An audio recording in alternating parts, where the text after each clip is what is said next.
Hi friends, Bigg Boss season 8 Saturday episode చాలా ఫైరీగా, చాలా వేడిగా జరిగింది. నాకు సార్ చాలా కోపం అవుతారు. ఎందుకంటే చూసిన మనకే కోపం వచ్చింది. బ్లాంకెట్స్ గురించి అభయ్ నవీన్ చీప్గా మాట్లాడుతున్నాడు. అక్కడ అన్నీ క్వాలిటీవే ఇస్తారు. వీళ్ళకి ఇంత లక్షలు పెట్టి వీళ్ళకి ఇచ్చిన వాళ్ళు ఆ మాత్రం ఒక బ్లాంకెట్ చీప్ ఇస్తారా? అలాగే ఆ టాస్కులు ఏమీ సరిగ్గా చేయట్లేదు అంటాం. నెక్స్ట్ వాళ్ళ ఆవిడ తంతే వచ్చి ఏవి పెడితే ఇస్తున్నాడు అంటాం. మా పాప చిన్నపిల్లలు డిజైన్ చేసిన టాస్కులు అంటాం. బయాస్డ్ బిగ్ బాస్ అంటాం.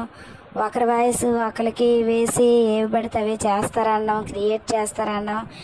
ఇదంతా ట్రూ కాదు, ఫేక్ అన్నాం. ఇన్ని మాటలు అన్నాడంటే అన్ని మాటలు అన్నాడు. ఒక మాట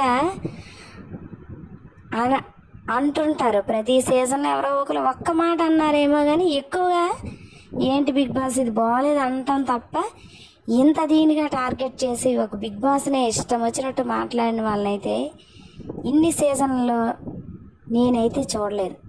నేను థర్డ్ సీజన్ నుండి చూస్తున్నాను.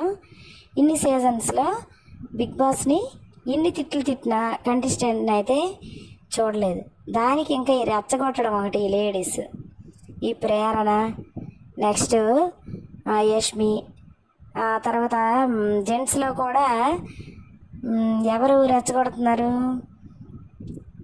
ఈ ఆదిత్య గారు సైలెంట్గా ఉంటున్నారు. వాళ్ళైనా వద్దు అలా చెప్పకు, కంట్రోల్ చేయాలి. వాళ్ళు కూడా సైలెంట్గా ఉంటున్నారు. నబీల్ కూడా నవ్వుతున్నాడు.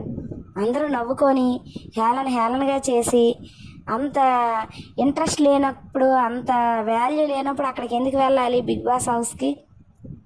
ఇలాంటి వాళ్ళని తెచ్చి బిగ్ బాస్ వాల్యూ పోగొట్టుకున్నాడని నేను అనుకుంటున్నాను. బిగ్ బాస్ నాకు సార్ కాబట్టి ఊరుకున్నారు. అక్కడ ముందు వెళ్ళినప్పుడే రూల్స్ రాసుకొని బాండ్ పేపర్ మీద సైన్ చేసి వెళ్తారు వీరు. మరి